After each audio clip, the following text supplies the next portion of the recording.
الحمد لله ذي المجد والثناء والعز والبقاء والرفعة والعلا والعظمة والكبرياء والصلاة والسلام على سيدنا المصطفى خاتم الأنبياء وإمام الأتقياء وعلى آلہ وصحابہ الذاکرین اللہ کثیرا فی السراء والضراء وسلم تسلیما کثیرا کثیرا اما بعد فاعوذ باللہ من الشیطان الرجیم بسم اللہ الرحمن الرحیم فیغفر لمن یشاء ویعذب من یشاء واللہ علی کل شیء قدیر صدق اللہ العلی العظیم۔ عرض و معروض سے پیشتر آئیے ہم اور آپ مل کر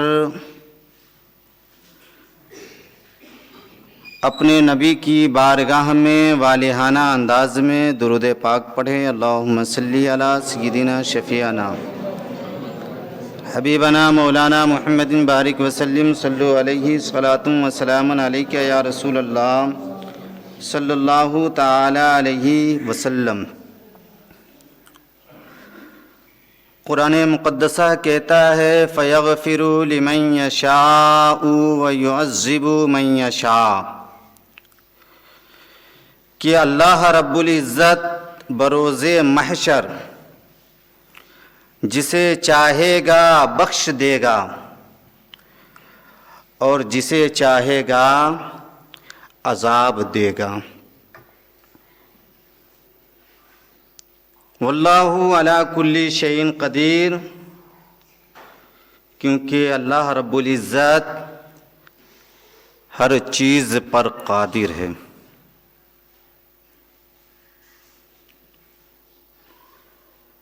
یعنی اللہ رب العزت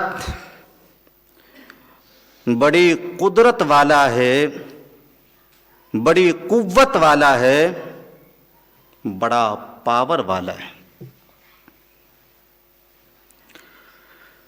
رب کی قدرت کی مختصر جھلک آپ دیکھیں کہ زمین کو پانی پر بچھایا، آسمان کو بغیر کھمبے کے بنایا، کیونکہ اللہ تعالی بڑی قدرت والا ہے۔ دن روزی کمانے کے لیے بنایا اور رات آرام کرنے کے لیے بنایا، کیونکہ اللہ تعالی بڑی قدرت والا ہے۔ دن روشن کرنے کے لیے سورج کو بنایا، رات روشن کرنے کے لیے چاند تارے کو بنایا، کیونکہ اللہ تعالی بڑی قدرت والا ہے۔ انسان کو مٹی سے اور جنات کو آگ سے پیدا فرمایا، کیونکہ اللہ تعالی بڑی قدرت والا ہے۔ حضرت آدم سے عورت کو پیدا فرمایا اور پھر عورت سے پوری انسانیت کو پیدا فرمایا، کیونکہ اللہ تعالی بڑی قدرت والا ہے۔ سوراخوں کی چیونٹیوں کو بھی کھلاتا ہے، سمندروں کی مچھلیوں کو بھی کھلاتا ہے، کیونکہ اللہ تعالی بڑی قدرت والا ہے۔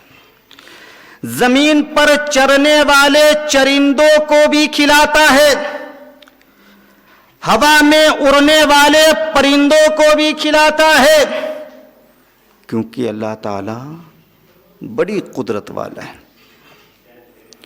اپنے فرما برداروں کو بھی کھلاتا ہے اور اپنے نافرمانوں کو بھی کھلاتا ہے، کیونکہ اللہ تعالیٰ بڑی قدرت والا ہے. دنیا دار کے دربار میں بار بار طلب کرنے سے بے عزتی ہوتی ہے، لیکن رب قدیر کے دربار میں بار بار مانگنے سے، طلب کرنے سے عزت بڑھتی ہے، کیونکہ اللہ تعالیٰ بڑی قدرت والا ہے. وہ سب کا خالق و مالک ہے، وہ سب کا پالن ہار ہے، وہ سب کا پروردگار ہے، وہ سب کی توبہ کو قبول فرماتا ہے، وہ سب کے گناہوں کو بھی مٹاتا ہے، کیونکہ اللہ تعالیٰ بڑی قدرت والا ہے. رب کی قدرت کی ایک خوبصورت جھلک آپ کے گوشے گزار کر رہا ہوں، جسے سن کر آپ کا ایمان و عقیدہ تر و تازہ ہو جائے گا اور مزید مضبوط بھی ہو جائے گا. دیکھیے، جب یمن کا بادشاہ ابرہہ ہاتھیوں کی فوج لے کر کعبہ شریف کو ڈھانے کے لیے مکہ شریف پہنچا، ہاتھیوں کی فوج لے کر کعبہ شریف کو نیست و نابود کرنے کے لیے، کعبہ شریف کو ختم کرنے کے لیے، کعبہ شریف کو ڈھانے کے لیے مکہ شریف پہنچا، تو اللہ رب العزت نے اس کے مقابلے میں انسانوں کی فوج کو نہیں بھیجا. اللہ رب العزت نے اس کے مقابلے میں جناتوں کی فوج کو نہیں بھیجا. اللہ رب العزت نے اس کے مقابلے میں فرشتوں کی فوج کو نہیں بھیجا، بلکہ اللہ رب العزت نے اس کے مقابلے میں چھوٹے چھوٹے پرندے ابابیلوں کی فوج کو بھیجا، ابابیلوں کی فوج کو بھیجا. جبکہ اللہ رب العزت چاہتا تو انسانوں کی فوج کو بھی بھیج دیتا، اللہ رب العزت چاہتا تو جناتوں کی فوج کو بھی بھیج دیتا، اللہ رب العزت چاہتا تو فرشتوں کی فوج کو بھی اتار دیتا، لیکن اللہ رب العزت نے ایسا نہیں کیا.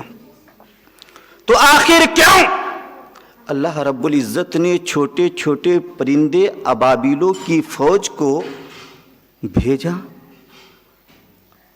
ابرہہ اور اس کی فوج کے مقابلے کے لیے؟ تو سنو مسلمانوں، شاید اسی لیے تاکہ زمانے کے بڑے بڑے طاقتوروں کو، زمانے کے بڑے بڑے طاقتوروں کو اللہ رب العزت کی طاقت کا اچھی طرح سے پتہ چل سکے کہ اللہ رب العزت اس طاقت والی ذات کا نام ہے کہ جب وہ چاہ لے اپنے گھر کی حفاظت کرنا تو انسان تو بہت دور، جنات تو بہت دور، فرشتے تو بہت دور، بلکہ وہ چھوٹے چھوٹے پرندے ابابیل کے ذریعے بھی اپنے گھر کی حفاظت فرما سکتا ہے اور بادشاہ کی فوج کو نیست و نابود کرا سکتا ہے، کیونکہ اللہ رب العزت بڑی قدرت والا ہے، بڑی طاقت والا ہے. کیونکہ اللہ رب العزت بڑی قدرت والا ہے. ہم اپنے رب کی ذات پر توکل کریں، بھروسہ کریں. رب کی قدرت کی ایک اور جھلک دکھاتا ہوں. دیکھیے، جب حضرت موسیٰ علیہ السلام پر ان کی قوم کے گستاخوں نے تہمت لگایا، عیب لگایا، تو حضرت موسیٰ علیہ السلام کو اس سے بہت دکھ پہنچا، بڑی تکلیف پہنچی. تو اللہ رب العزت نے اپنے کلیم کے بے عیبی کا اعلان کرنے کے لیے ایک بے زبان پتھر کو چنا. سبحان اللہ. ایک بے زبان پتھر کو چنا. پہلے تو یہ سمجھے کہ ان لوگوں نے عیب لگایا کیا تھا. تو سنیے, حضرت موسیٰ علیہ السلام اپنی قوم کے ساتھ ان کی طرح غسل نہیں فرمایا کرتے تھے. تو ان کی قوم کے گستاخوں نے اپنے پیغمبر پر یہ تہمت لگایا, یہ عیب لگایا کہ حضرت موسیٰ علیہ السلام ہم لوگوں کے ساتھ ہم لوگوں کی طرح غسل اس لیے نہیں کرتے کہ حضرت موسیٰ علیہ السلام کی شرمگاہ میں کوئی ایسا مرض ہے جس کو وہ چھپانا چاہتے.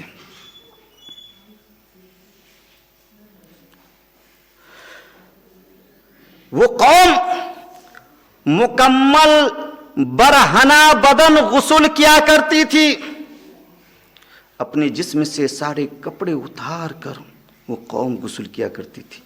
لیکن حضرت موسیٰ علیہ السلام تو اللہ کے نبی تھے. آپ برائی کو دور کرنے کے لیے آئے تھے. آپ کو اپنی قوم کی یہ عادت بڑی ناگوار گزری. آپ ان کی طرح ان کے ساتھ کبھی غسل نہیں فرمایا کرتے تھے.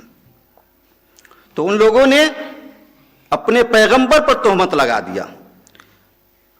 اس لیے وہ غسل نہیں کرتے ہیں کہ ان کی شرمگاہ میں کوئی ایسا مرض ہے جس کو وہ چھپانا چاہتے, جس کو وہ چھپانا چاہتے. تو حضرت موسیٰ علیہ السلام کے دل کو بڑا دکھ پہنچا. حضرت موسیٰ علیہ السلام جب بھی نہاتے تھے تہبند باندھ کر نہاتے تھے, یا تو جھاڑیوں میں یا تو پہاڑ کے چشموں میں آپ غسل کیا کرتے تھے. تو اللہ رب العزت نے اپنے کلیم کے بے عیبی کا اعلان فرمانے کے لیے ایک بے زبان پتھر کا انتخاب فرمایا. وہ کیسے؟ تو سنیں, جس وقت یہ چرچا بڑے زور و شور پر تھا کہ حضرت موسیٰ علیہ السلام کے اندرونی حصے میں برس کا مرض ہے جس کو چھپانے کے لیے وہ اپنی قوم کے ساتھ اپنی قوم کی طرح غسل نہیں کرتے, عین اسی درمیان آپ غسل فرمانے کے لیے پہاڑ کے دامن میں چھپے ہوئے ایک چشمے پر تشریف لے گئے. وہ دور غربتی کا تھا, کپڑے کی بڑی قلت تھی. آپ پہاڑ کے دامن میں چھپے ہوئے چشمے پر تشریف لے گئے. آگے دیکھا, پیچھے دیکھا, دائیں دیکھا, بائیں دیکھا, جب دور دور تک کوئی بھی آدمی آپ کو دکھائی نہیں دیا تو آپ نے اپنے جسم کا سارا کپڑا اتار کر ایک چھوٹے سے پتھر پر رکھا اور پھر آپ اس چشمے میں غسل فرمانے لگے. جب غسل فرما کر باہر نکلے تو آپ نے دیکھا کہ وہ چھوٹا سا پتھر جس پر آپ نے اپنے جسم کا کپڑا اتار کر رکھا تھا, وہ پتھر آپ کے کپڑے کو لیے ہوئے بھاگا جا رہا ہے, بھاگا جا رہا ہے. حضرت موسیٰ علیہ السلام نے جب اس منظر کو دیکھا تو پتھر سے کہا, ہے پتھر میرا کپڑا دے دو, اے پتھر میرا کپڑا دے دو. لیکن وہ پتھر رکنے کا نام نہیں لے رہا تھا. یہاں تک کہ حضرت موسیٰ علیہ السلام اس کے پیچھے پیچھے بھاگنے لگے. وہ پتھر آگے آگے بھاگ رہا تھا, حضرت موسیٰ علیہ السلام اس کے پیچھے پیچھے دوڑ رہے تھے, یہاں تک کہ وہ پتھر گلی سے گزرا. حضرت موسیٰ علیہ السلام بھی گلی سے گزرے, وہ پتھر بازار سے گزرا, حضرت موسیٰ علیہ السلام بھی بازار سے گزرے. اس درمیان آپ کی قوم کے لوگوں نے اپنی آنکھیں پھاڑ پھاڑ کر حضرت موسیٰ علیہ السلام کو سر سے پاؤں تک دیکھا, خوب اچھی طرح سے دیکھا, آنکھیں پھاڑ کر دیکھا, تو سبھوں نے حضرت موسیٰ علیہ السلام کو بے عیب پایا, سبھوں نے بے عیب پایا. تو جب ان لوگوں نے اپنی زبان سے یہ اقرار کر لیا کہ واللہ ما بے موسیٰ بن باسن, کہ خدائے پاک کی قسم حضرت موسیٰ علیہ السلام تو بالکل ہی بے عیب ہے, جب ان لوگوں نے اس بات کا اقرار کر لیا تو پتھر تھم گیا, رک گیا, وہ پتھر رک گیا. اب ذرا غور کیجئے کہ جب اللہ رب العزت نے اپنے کلیم کے بے عیبی کا اعلان کرانا چاہا تو کسی اور کی مدد نہیں لیا, ایک بے زبان پتھر کی مدد لیا.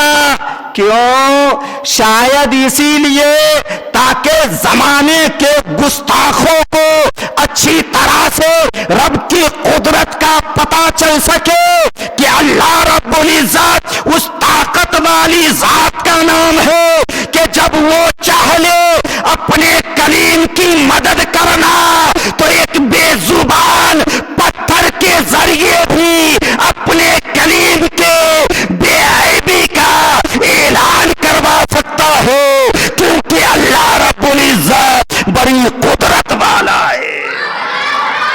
اللہ رب العزت بڑی طاقت والا ہے, بڑا پاور والا ہے.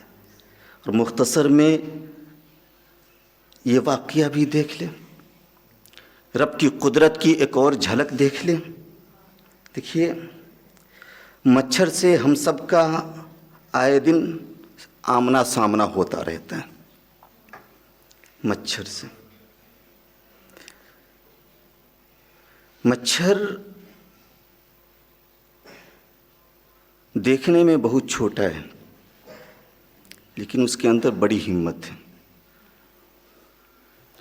مچھر کو آپ دیکھیے کہ اس میں طاقت تو نہیں ہوتی لیکن ایک خاصیت ضرور ہوتی ہے کہ جب وہ کھاتا ہے تو مر جاتا ہے اور جب وہ بھوکا ہو تو زندہ رہتا ہے.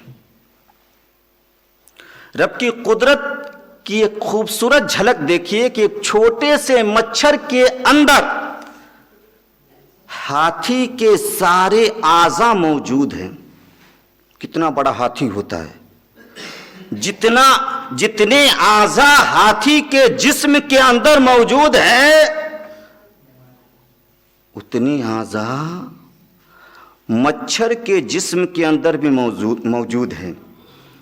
اس کی سونڈ بھی ہے, مچھر میں سونڈ بھی ہوتی ہے, یا یوں کہہ لیجئے کہ ہاتھی سے بھی زیادہ اس کے جسم کے اندر اعضاء موجود ہے.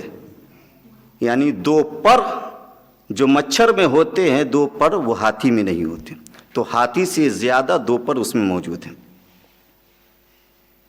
رب کی قدرت دیکھیے, طاقت تو نہیں ہے, آپ چاہے اسے چٹکی میں مسل سکتے ہیں لیکن ہمت بہت ہے, بہت بڑا بہادر ہے, بڑی ہمت ہے اس کے اندر. کیونکہ بڑے بڑے مضبوط طاقتور جانور انسانوں کے ڈر سے بلوں اور جنگلوں میں گھسے رہتے ہیں, لیکن یہ مچھر اتنا بڑا بہادر ہے کہ انسان سے ڈرتا نہیں بلکہ یہ انسان کے مکان میں انسان کے ساتھ رہتا ہے. چاہے جتنا بڑا بھی آدمی ہو سب کو کاٹتا ہے, اور کاٹنے سے پہلے اس کے کان میں جا کر سیٹی بجاتا ہے, تب جا کر پھر کانٹا چبھاتا ہے. یاد کریں جب نمرود بادشاہ نے حضرت ابراہیم خلیل اللہ پر ظلم کی تمام حدیں پار کر دی اور خود لوگوں کا خدا بن بیٹھا، تو اسی مچھر کی جماعت میں سے ایک لنگڑا مچھر نمرود کی ناک سے گھسا، اس کے دماغ پر چڑھا اور اتنے جوتے مروایا، اتنے جوتے ٹھکوایا کہ اس کے اندر سے خدائی کا سارا نشہ اتر گیا، یہاں تک کہ وہ نیست و نابود بھی ہو گیا۔ ذرا غور کیجیے کہ جب اللہ رب العزت نے اپنے خلیل کی مدد کرنا چاہا تو کسی اور چیز سے مدد نہیں کیا، بلکہ ایک ادنا سا مچھر کے ذریعے اپنے خلیل کی مدد فرمایا۔ کیوں؟ اسی لیے تاکہ زمانے کے مغرور بادشاہوں کو رب کی قدرت کا اچھی طرح سے اندازہ لگ سکے کہ اللہ رب العزت اس قدرت والی ذات کا نام ہے کہ جب وہ چاہ لے اپنے خلیل کی مدد کرنا تو ایک لنگڑے مچھر کے ذریعے بھی ظالم نمرود بادشاہ کو نیست و نابود کروا سکتا ہے، ہلاک و برباد کروا سکتا ہے، کیونکہ اللہ تعالی بڑی قدرت والا ہے، اللہ تعالی بڑی طاقت والا ہے۔ واللہ علی کل شیء قدیر، کہ اللہ تعالی ہر چیز پر قادر ہے۔ اس لیے مسلمانوں اپنی رب کی ذات پر مضبوط بھروسہ رکھو کہ جو رب پرندوں کو بھوکا پیاسا نہیں رکھتا وہ انسانوں کو کیسے بھوکا پیاسا رکھے گا۔